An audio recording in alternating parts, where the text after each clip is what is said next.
Alright, we're going to start the third section of the Chapter 2 tutorial. We've been working on the typography on our websites. We've changed the text color, size, spacing, background colors. We've imported fonts, declared specific fonts to be used.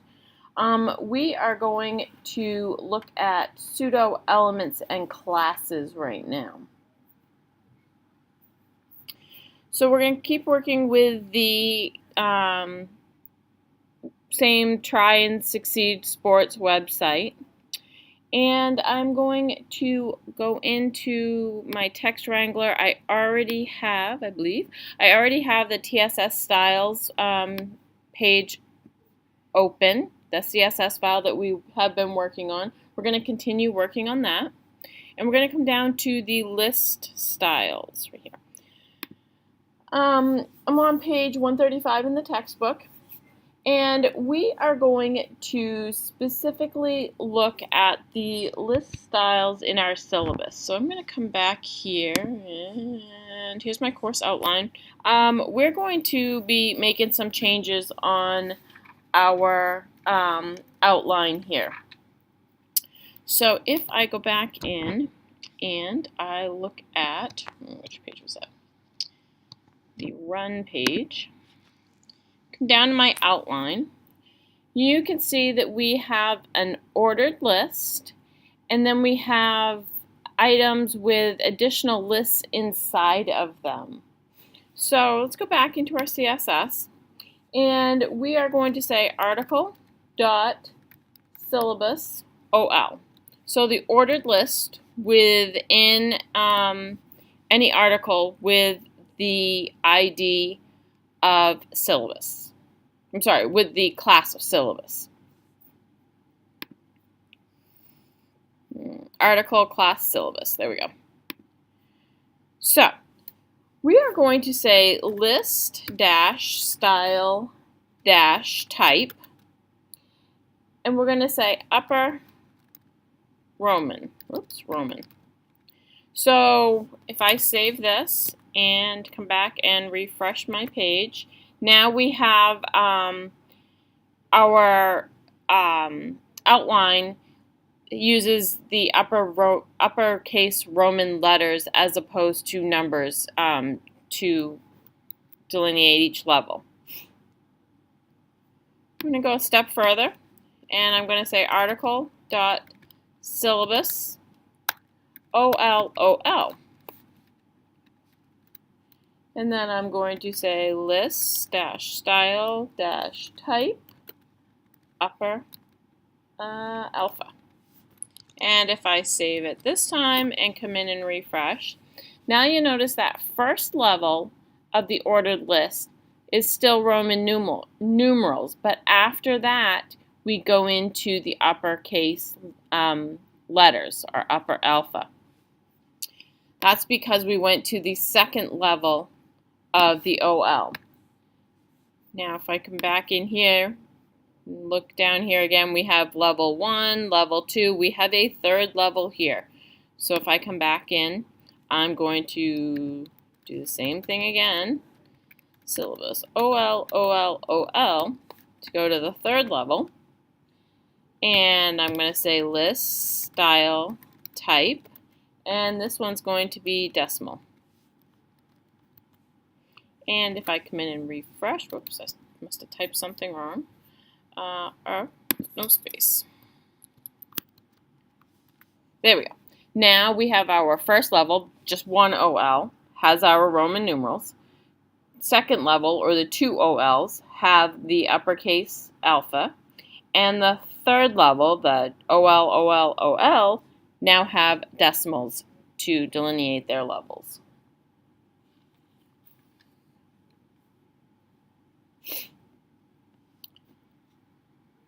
Next thing we are going to do is make some changes to the list style on one of the other pages.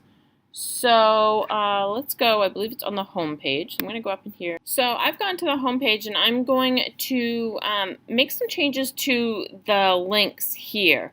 So right now our navigation on the left-hand side is a list of links. And if I go into my home page, you'll see it's an unordered list, UL. We want to get rid of all those bullets. We don't usually see links with bullets. So I'm going to come in here under my navigation style. We have the nav UL, and I'm going to use the list dash style dash type. Whoops, can't type. And I'm going to say none. That should remove any bullets that we have on our list. So on the running page, we changed our list to show either Roman numeral, uppercase, or decimal. And now on the home page, we have gotten rid of any markings at the beginning of our list. We have another set of lists on this page, or another list with markers on this page that we want to change. So under classes, we have another unordered list, the running, cycle, swimming, and we're going to actually change this bullet to an icon. So I'm going to go back to my CSS, and in list styles, I'm going to say article, hashtag, about underscore TSS, and I'm going to say UL. So in the article with the ID about TSS, in the unordered list within that article, I'm going to say list style image, and I'm going to put a URL. I'm going to put the file name of the graphic that I want to use, which is in my folder, which happens to be runicon.png.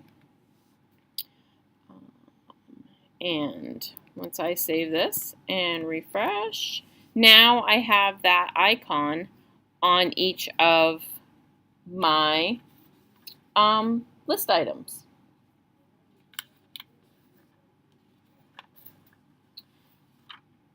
So we've gone from using the Roman numerals or alpha or decimals to no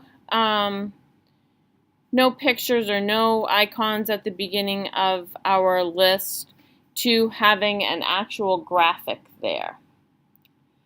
Next thing we want to look at is some padding. So when we look at text or graphics, anything on our page, we first look at the contents, and then around that would be a padding, a space that we can dictate to give a little bit of a buffer before any border that might be there, and then there would be your margin. So I'm going to go into my nav UL in my navigation list. We already have the line height and we have the list style. And again, this is going to be for these links over here. And I'm going to say padding dash left, and I'm going to make this 5 pixels. And if I come in and refresh, we now got rid of all of that extra space that was pushing our list over. We have it lined right up very close to the edge of the page now. We just have that 5 pixel padding between our list and the edge of the body. Just kind of cleans it up a little bit, makes it look a little sharper. We can also add a margin. So let's go look at, let's look at our comments right here on the home page. And we are going to change the spacing on around these comments. You'll notice that there's a large space here, which is kind of making these hard to read. It's kind of squishing the text.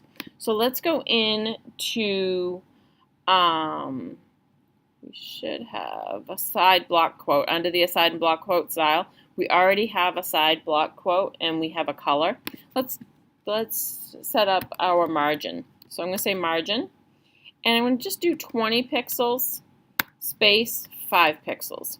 Now by only putting 2 parameters here, I'm saying that the first parameter or the first number is going to be for my top and bottom margin, and the second number is going to be my left and right. If I wanted my top and bottom to be different, or my left and right to be different, I would need to list them out: top, right, bottom, and then left. But because the top and bottom are the same, I can put them together, and the right and left is the same, I can put that together. So now I have a top and bottom of 20 pixels and a right and left at 5 pixels. So let's save that and go back and refresh my page. Now that makes those comments much better. They look like paragraphs. They look like something that we can read easily. So we've got our navigation list over on the left margin, but we have quite a list here. And instead of having such a long list, we want to break this up a little bit. So I'm going to go into my home, and you will notice that in my navigation, under the navigation, we have our H1 of links, and then we have our unordered list. You'll notice that we have 4 just regular line items, LIs, and then we have an LI with a class of new group. And then we have a bunch more just plain LIs, and then we have another LI with a class of new group. We're going to use this new group class as a way to make some extra spacing there to be able to separate those out a bit. So I'm going to go into my navigation styles, and I'm going to say nav _ul _li dot new group. Remember, it was a class of new group, so the line item with a class of new group in the UL, which is in the navigation, is going to have a margin top of 20 pixels. Now I can do margin top, I can do margin bottom, margin left, margin right. So I only want to change the top margin just to give a space above each of those new group lines. So I'm going to just do a 20 pixel top margin on that, and then I can come in and refresh. And now I have a nice space separating sections of my navigation. Okay, so we have our icons on our unordered list under classes. Problem is, these icons all look like a running icon, which is great for the first item, which is running, but then we have cycling and swimming. So we're going to actually go in and we're going to make some changes to this. So we want to go down to our list styles, and where we have the article hashtag about TSS UL, we're going to need to add something in here. We're going to say LI colon first of type. So the first line item within this unordered list is now going to have my run icon. And if I save this and come back and refresh, now these go back to bullets, and this has my running icon. I am going to copy this and paste it down here. So I'm going to have article about TS, UL, LI. Instead of first of type, I am going to say nth, NTH, nth of type.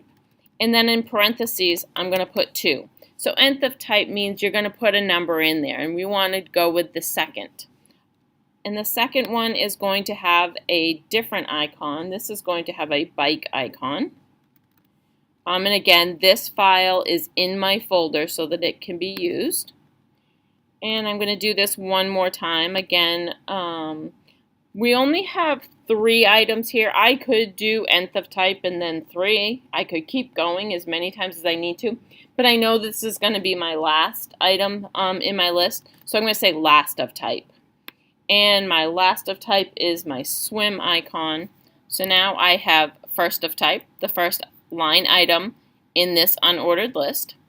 Nth of type, number 2, which is the second item or the second line in this unordered list. And then my last of type in this unordered list. Each have a different icon being applied to their list style image. And now if I save and if I refresh, now I have images that go with the items that are in my unordered list. So we're getting quite a ways here. We've got some graphics that go with the titles for our list. We have a list that has been broken up to make it more user-friendly. Now, you'll notice that on my navigation list here, the first 4 items are purple. Now, it's because I've used them. I haven't clicked on any of these others, so they are still blue. You'll notice when you go to websites, a lot of the time, when you hover over something, it might become enlarged, it may change color, it may get a background. We're going to go and add some of that information. So let's go in and under our navigation styles, we're going to add a new line. This is going to be nav ul li a link. So any links which are in the line items in the unordered list in the navigation. We're also going to apply the same formatting to nav ul li a visited. So any of the links any of the links that we have already gone to, those ones that appear purple right now. So I'm going to say color RGB of 151, 151, 151, and text decoration is going to be none. That's that underlining. We're going to get rid of that. So if I save that and come back and refresh, now my link items are all gray and they no longer are underlined. So regardless of whether they are links that I have visited or just active links that are sitting here, everything is gray. Let's go back and add another level to this. So I'm going to say nav ul li a colon hover. So when I hover my cursor over it, and nav ul li active. So if I hover over it, or if we're on that active page, I'm going to say the color needs to be 255, 64, 255. Oops, 255. And text decoration is going to be underlined. So I want those that I'm either clicking on or actively on the page of, then we want to see that underlined. So I'm going to save that and come back and refresh. And now as I hover over these, they become pink and they are underlined.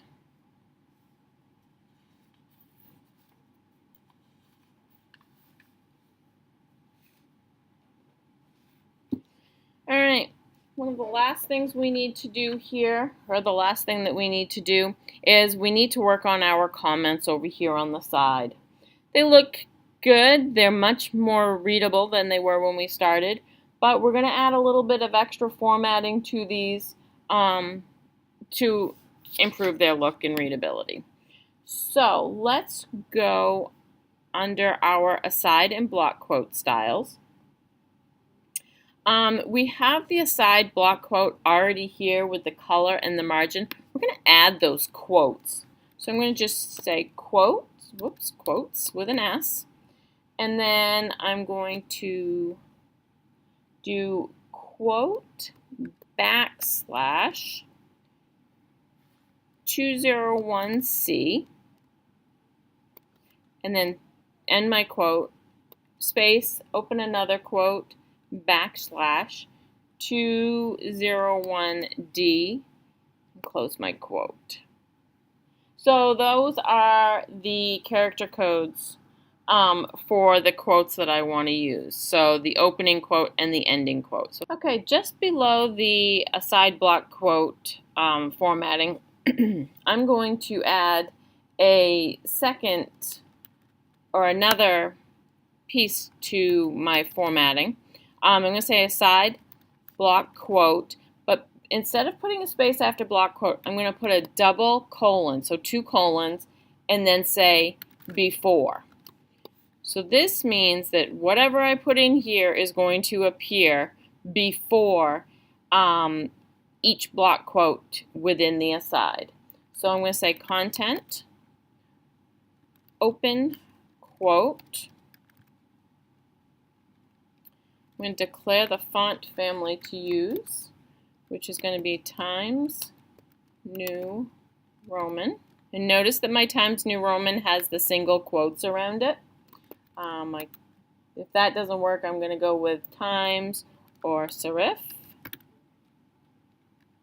My font size is going to be 1.6 ems. My font weight is going to be bold. At the same time, I'm going to do the after. So I'm going to say aside, block quote, colon, colon, after. And my content is going to be close quote. Oops. I'm going to use the same font family size and weight, so I'm just going to copy this. Alright, and now if I save this and come in and refresh my page, now I have those curly quotes at the beginning and end of each of my comments, or each of those block quotes in my aside.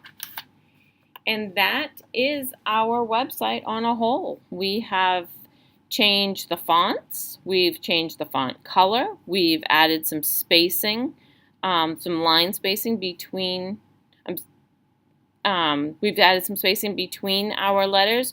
We've also added line spacing to give us the extra space on things like our navigation.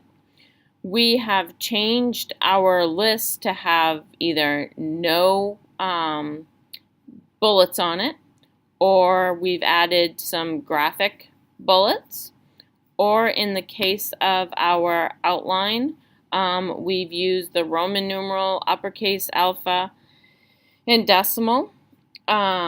We have also changed the color of our navigation, the font for our navigation. We've also made it so that the only time that a link changes color is if we hover over it.